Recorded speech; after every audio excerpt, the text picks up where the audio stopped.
Okay, great. Good afternoon, everybody. Chuck Hughes here. Thanks, Tom, for the introduction. I've got a really exciting program for you today on trading weekly options. Some of you may not be familiar with weekly options. I've been trading weeklies since 2010, and there's a lot of great profit opportunities with weekly options. And I'm going to share some of those strategies with you today that have been working real well in real time, and I'll show you my actual trading results as of today for my weekly option strategies. So for those of you that are not familiar with weeklies, weekly options start trading on Thursday, and they expire the following Friday, so they have a life of 6 trading days. And one of the advantages of weekly options is that they allow you to start small. You can trade a portfolio of 5 options with a total of investment of $270, including commissions. And I'll show you an example of an actual portfolio that I traded a couple weeks ago with 5 options in it. Total cost for that portfolio was $270. So you can start small with weekly options. And weeklies give you 52 opportunities each year to profit. So this allows you to roll over your profits and compound your returns. And I'll show you some real-life examples of how I compounded my returns. And that's a big part of my weekly option program. So just as a background, I started out trading options with a $4,600 trading account, and since then I've made millions of dollars of profits trading options. And I think weekly options are the ideal investment for turning a small amount of money into a large amount of money. And we have 2 overall goals for trading weekly options. Number one, we trade them for price appreciation, and I'll show you a strategy we use for price appreciation. And another goal would be to generate income from the sale of option premium. And I have a strategy that allows us to generate income on a weekly basis from selling call options. So overall, I utilize 4 different strategies for trading weeklies. I use option purchases, covered calls, option spreads, and put selling. So as I mentioned, I've been investing in options for more than 27 years, and it's really the best way for small investors to get ahead.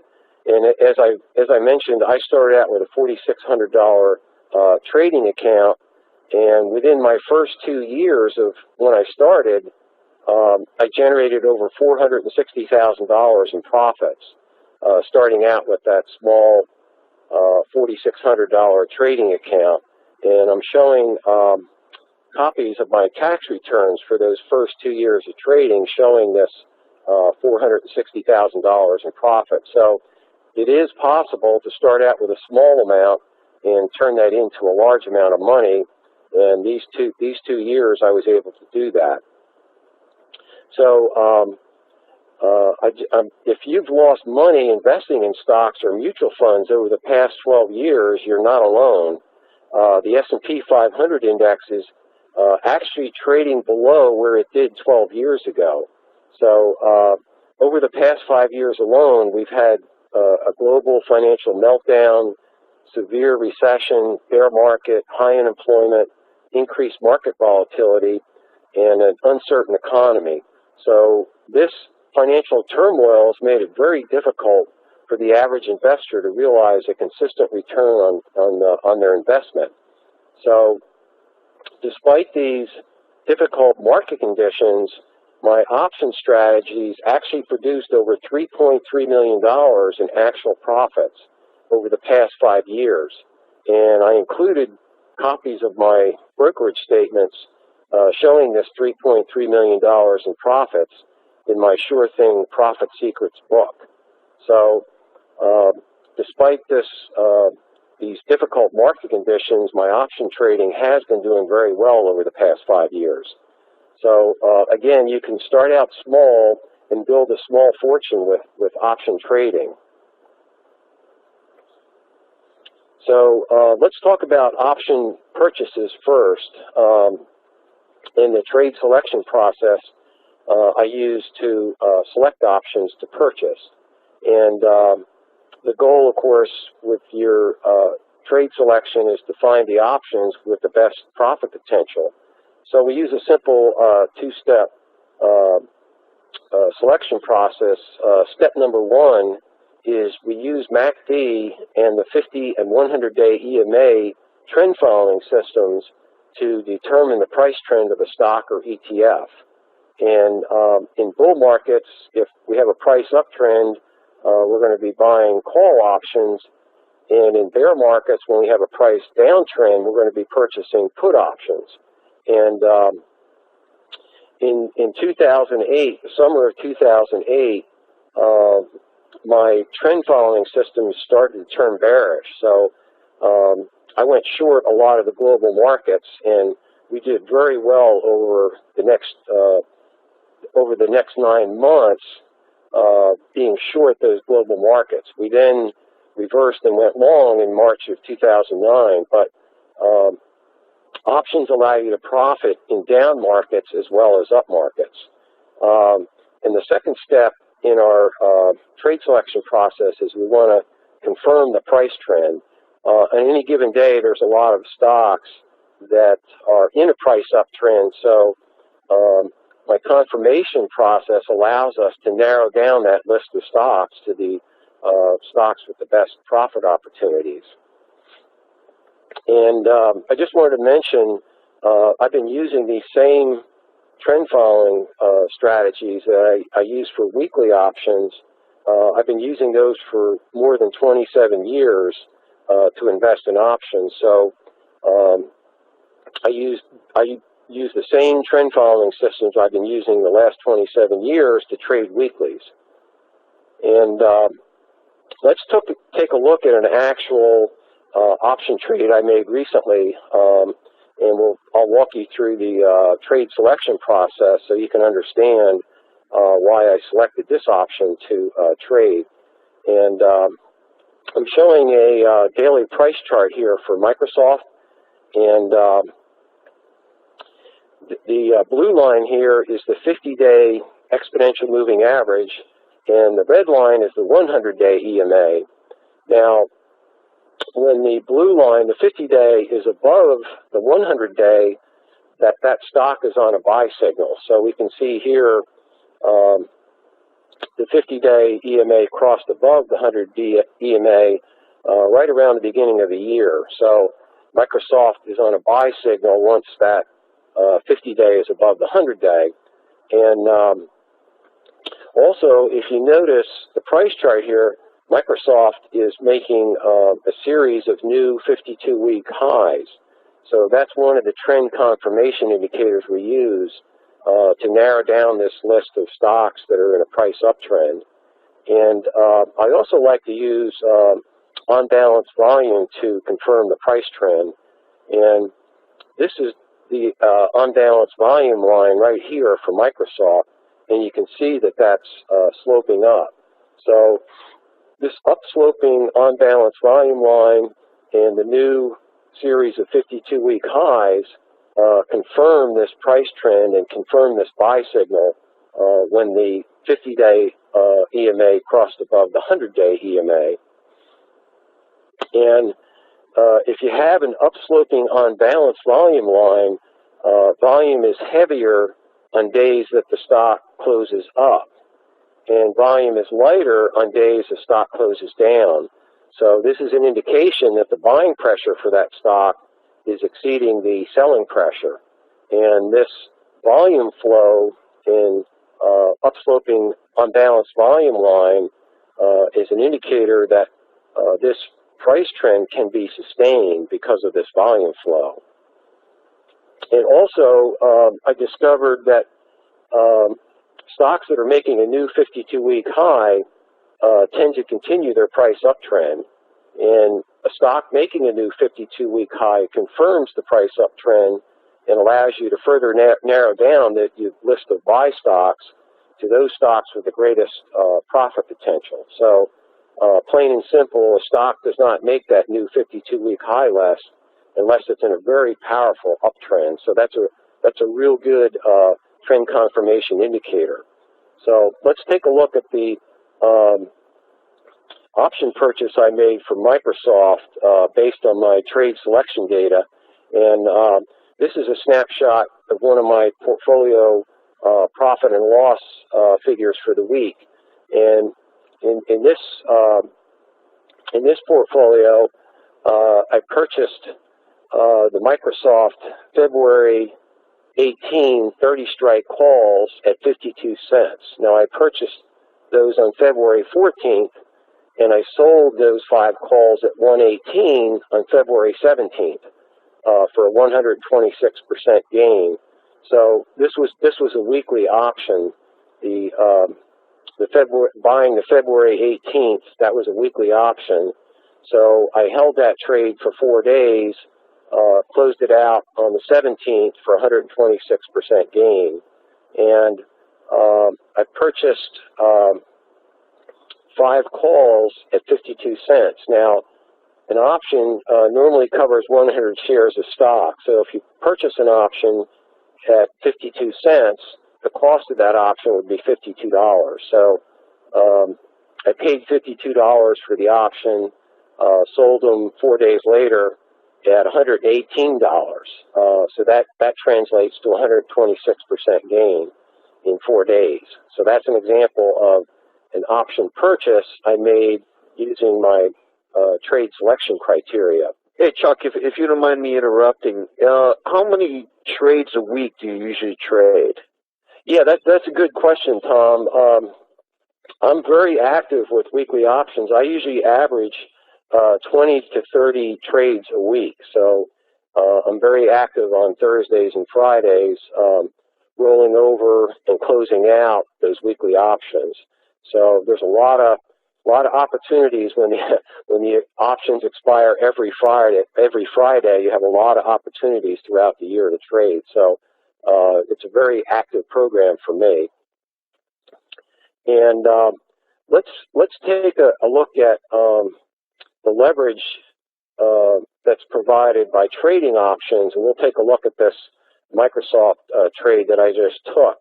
And we saw where the Microsoft option trade produced a 126% return. Now, over that same 4-day time period, Microsoft stock increased 3.2%. So we can see that the option trade provided 39 to 1 leverage compared to the stock trade.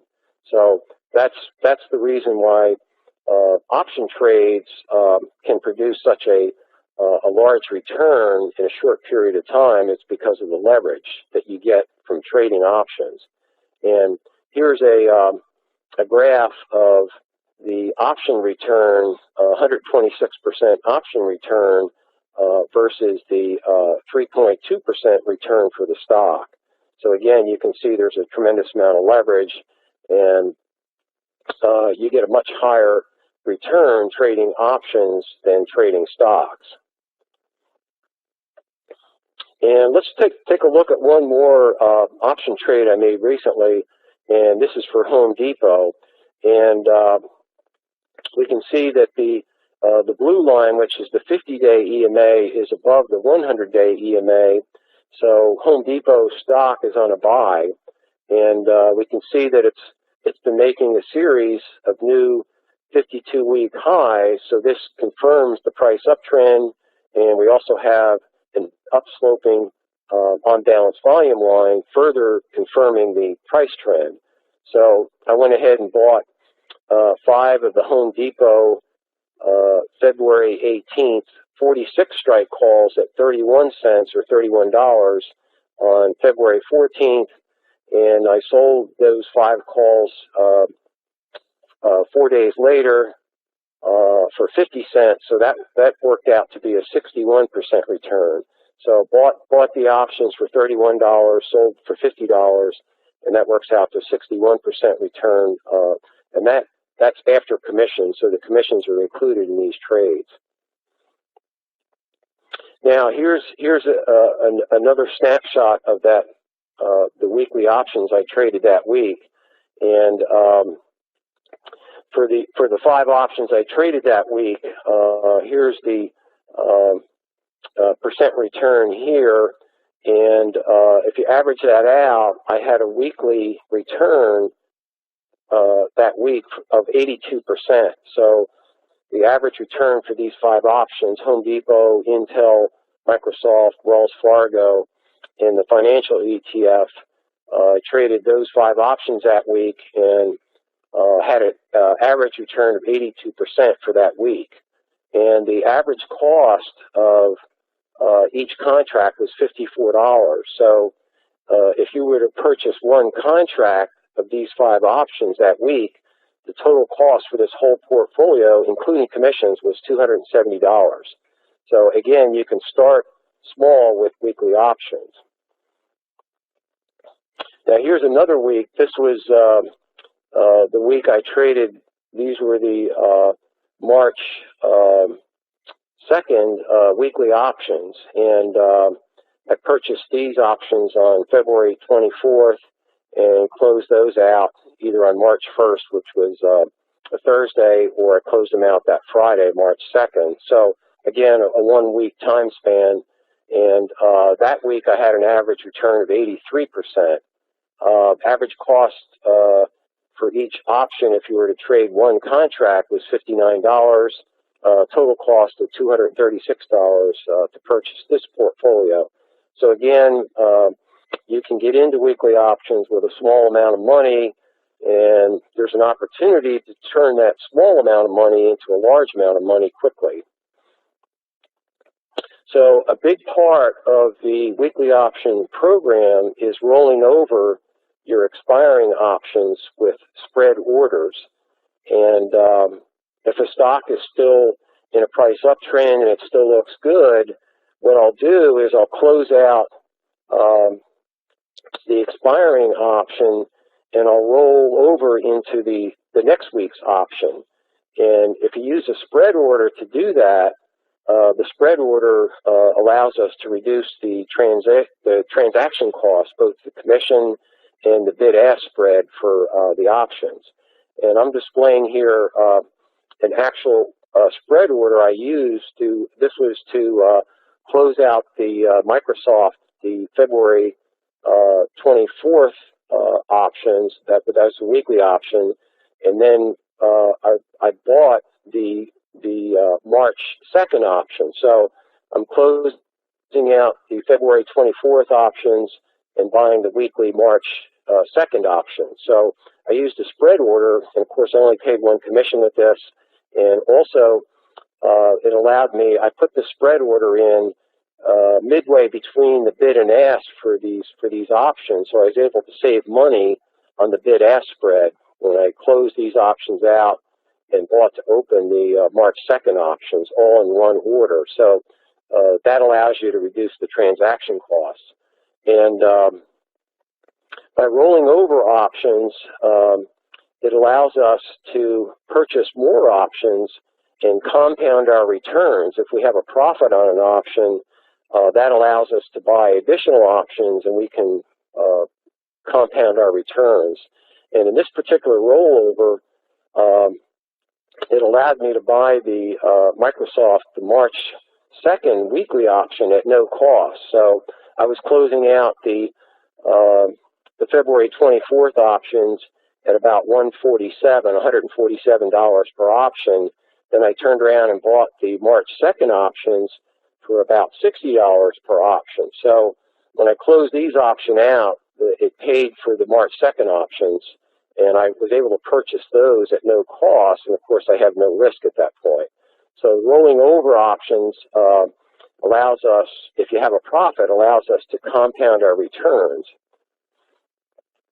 And here's a snapshot of my weekly option advisory, the current open trade results, and this is for the option purchase portfolio. Currently have $126,000 in open trade profits with an average return of 203%. And in this portfolio, if you traded one contract, it would cost about $2,924 plus commissions to take each one of these trades.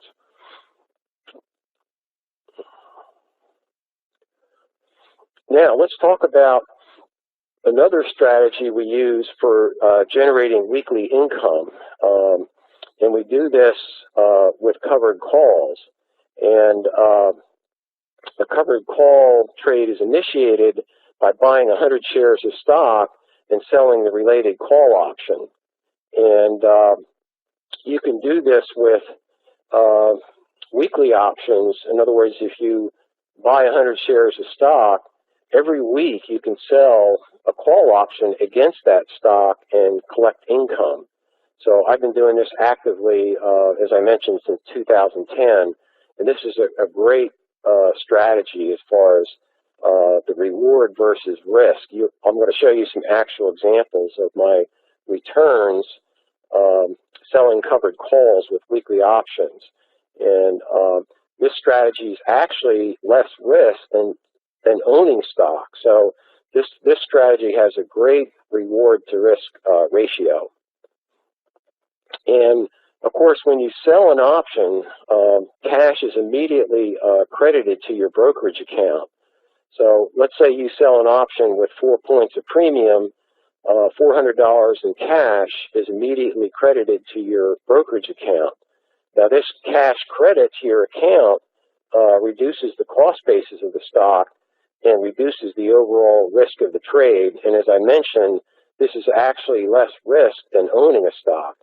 So the great thing about weekly options is you get to do this 52 times a year. So every week I'm in there selling this option premium against my stock, and this has just been a great strategy.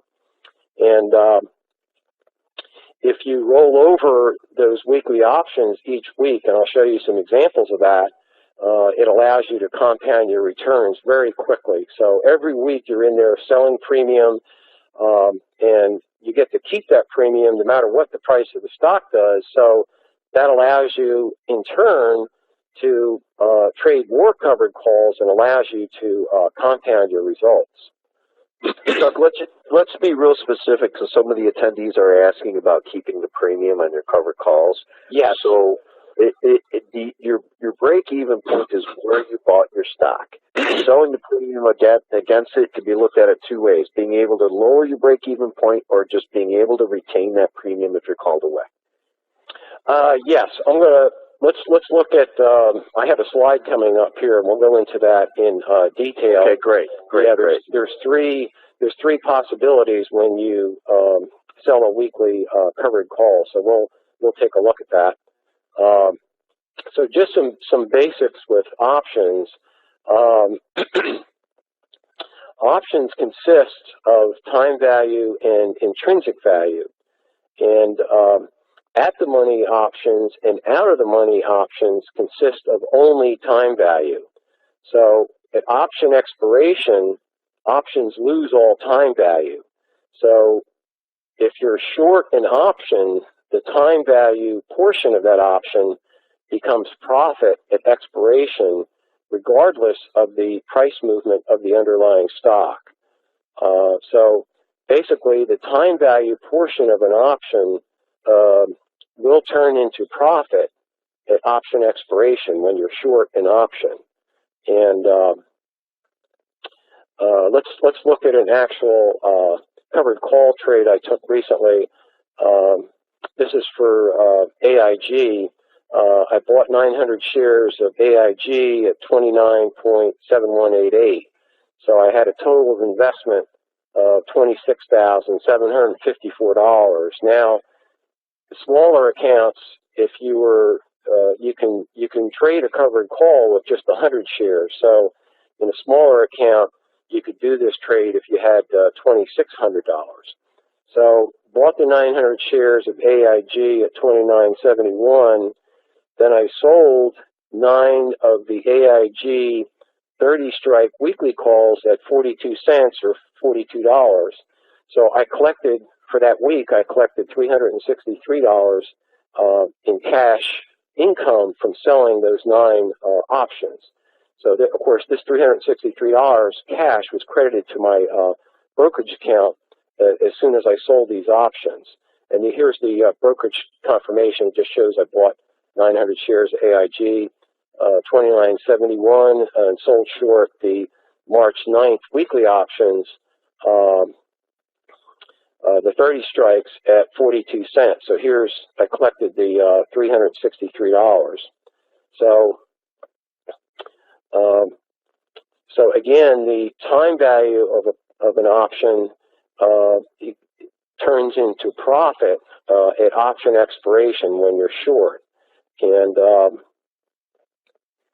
the total investment to purchase those 900 shares of AIG was $26,754. Again, I had $363 that week credited to my brokerage account.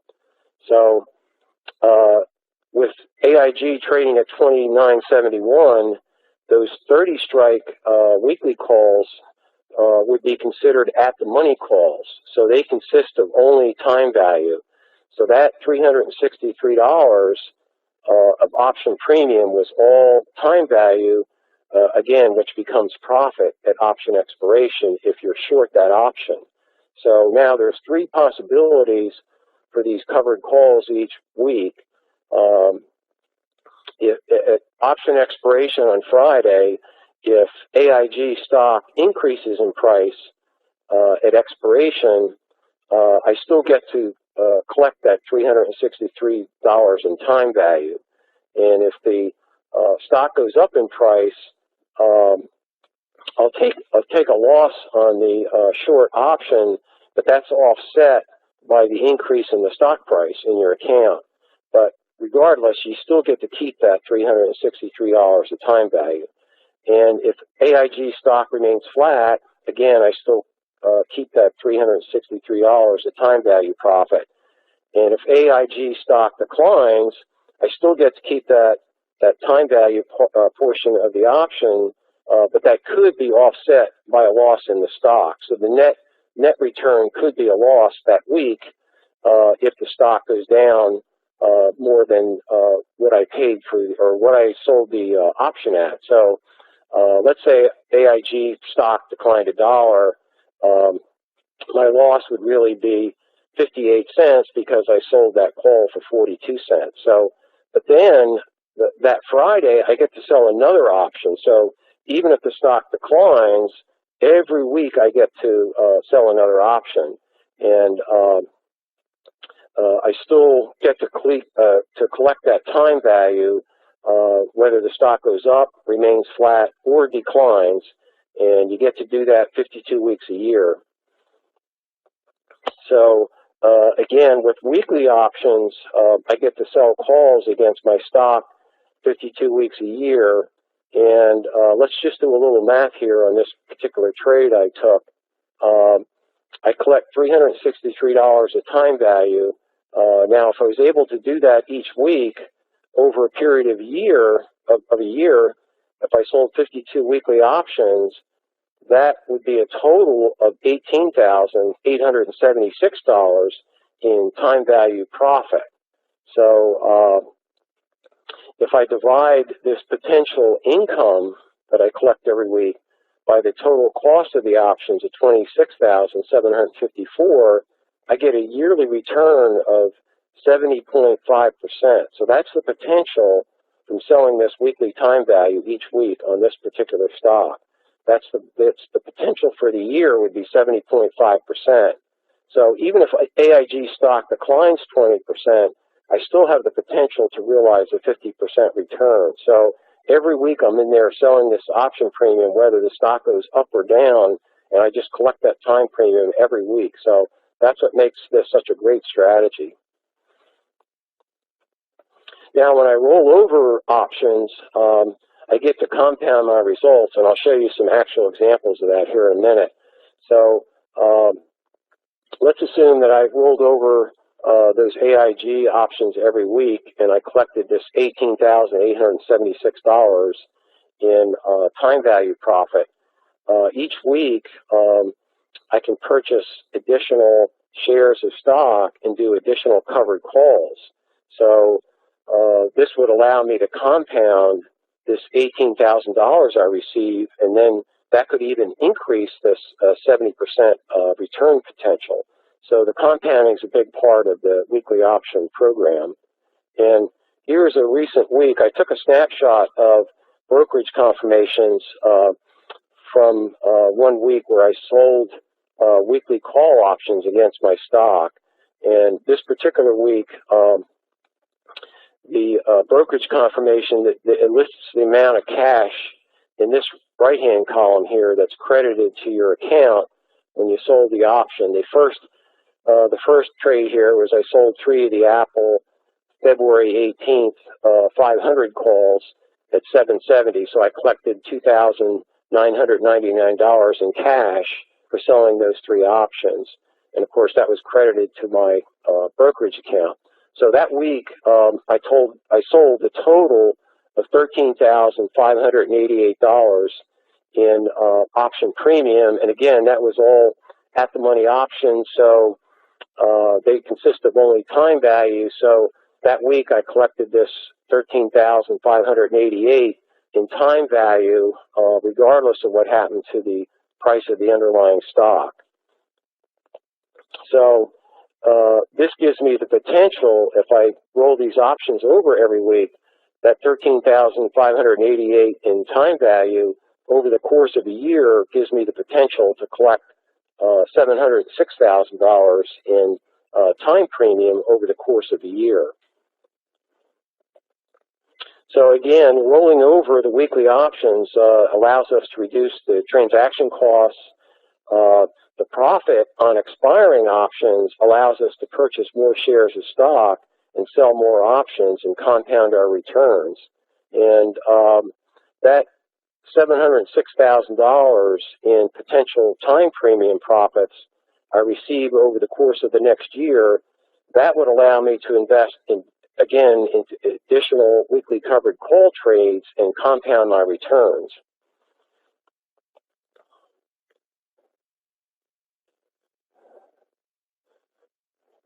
So let's look at some actual rollover orders I used. And again, I like to use the spread orders because that reduces the transaction costs and allows me to realize even more profit each week because I'm only paying 1 brokerage commission, and I can split the price that I purchased the option and sell the option. I can usually split the difference in the time premium, and that also saves on transaction costs. So here's an actual rollover trade I took, weekly options. This was for Home Depot, and I bought to close the February 24th 47 strike calls, and then I sold to open the March 2nd 47 strike calls. So I was rolling over from the February 24th weeklies into the March 2nd weeklies with this option. And here's another example of a rollover. This is for Apple Computer, and here's another one for the Emerging Markets Index. And here's one more for the QQQ, the NASDAQ Index. So in this one, I was buying to close the February 24th weekly option, the 63 strike, and selling to open the March 2nd 64 strike. So these are examples of actual rollover trades I took, and I use spread orders again to roll over options. Now let's take a look at the profit potential for weekly options versus monthly options. And I took a snapshot of an option chain for Apple, and when I took this snapshot, Apple was trading at 585.57. So the at-the-money call when the stock was trading at 585.57 would, of course, be the 585 strike. That's considered the at-the-money call. So you can see the quote for that 585 call for the March 23rd option was $14.05. So that's a weekly option because there's 7 days to expiration with this particular option when I took the snapshot. So if you were to sell the weekly option, the 585 call, and you sold it on the bid, you'd get $14.05 in premium, or $1,405. Now, let's contrast that to the April 21st option expiration. That's the monthly expiration, and there's 36 days to expiration on that. So over the same time period, you get to sell 5 of these weekly calls versus 1 monthly call. So if you were able to sell 5 weekly calls at $14.05, you'd collect over that 5-week period a total of 70 points of premium, $7,025, selling those weekly calls, versus 28.30 points of time premium for selling the monthly option. So that's a pretty big difference. So that's one of the reasons why I like to sell weekly options, because I have the potential to collect 70 points of premium over that 5 weeks as opposed to 28 points for a monthly option. So that's a big reason why weeklies provide a better return, because you're selling that premium every week.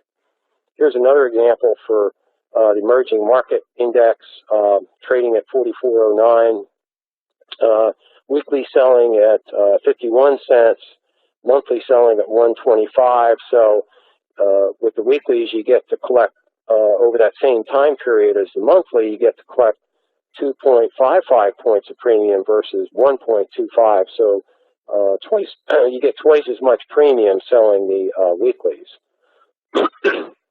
So let's look at, I have snapshots here of 2 of my brokerage accounts where I trade weekly options, and I currently have over $304,000 in actual open trade profits and a return of 33.8%. And this snapshot shows the stocks I own here, and then this was too big for one slide. So I took the bottom portion of that portfolio, which is the short options, and that's the short options associated with these stocks. And most of these are weekly options. So that's one portfolio. Here's my second portfolio, the stocks, and then of course the option portion of it. So altogether, with these 2 portfolios, I currently have $304,000 in actual profits and an average return of 33.8%. And these are mostly weekly options. Now, here's a snapshot of a year ago. This was March of 2011 when I was trading the weeklies. And in this portfolio, weekly covered calls, I had a $323,000 profit and an average return of 54.8%. So again, here's another example of weekly covered calls and rolling them over each week, which allows me to compound my returns, and that's why I get such a high rate of return. And here's one more snapshot. This is actually my 2009 trading contest. I competed in the international trading contest, and I was trading covered calls in this account. Here's a snapshot of that account, and these are covered call trades in here. I had about about $117,000 profit when I took this snapshot. And this lists the stocks and the short options here in the portfolio. And now that in 2009, I placed first in the contest, and I had an annual return of 122% trading these covered calls. And these accounts are audited before they're posted online, so there's no fudging the returns on these accounts. So no cutting and pasting, right, Chuck? No cutting and pasting. So that year I had 122% return, and that's posted on the website of the company that conducts the trading contest. So again, I traded covered calls in this account, and I rolled over these options. Now, these were monthly options back in 2009. I don't think they were trading weeklies at that point. So these are trading monthly options. So when I closed out a covered call, if the stock still looked good, I went ahead and rolled it over, and that allowed me to compound my returns, and that's how I wound up with a 122% return. So here's an interesting comparison, selling these weekly calls versus, let's say, buying CDs. According to the Bank Rate Monitor, today the national average return for a one-year CD is 0.34%, and for a five-year CD it's 1.14%. So let's just assume that you wanted to generate $50,000 of yearly income, and you were going to divide your money equally between, let's say, a one-year CD and a five-year CD.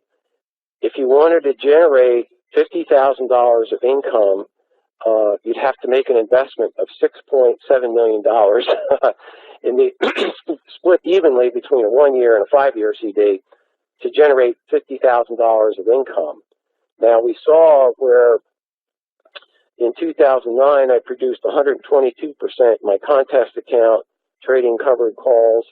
In 2011 I had a 54.8% return, and currently, as of today, I have a 33.8% return. So let's just assume that you could generate 33.3% yearly return for selling weekly options, which I think is totally doable.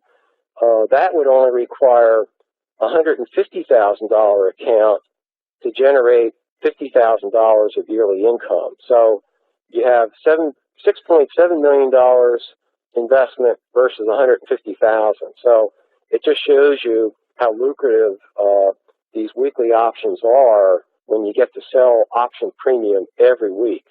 And if you could get a 50% yearly return, it would only require a $100,000 account to generate yearly income of $50,000. So I just wanted to point that out as a comparison between fixed income investments right now and covered calls. So there's a very wide disparity in return between the two.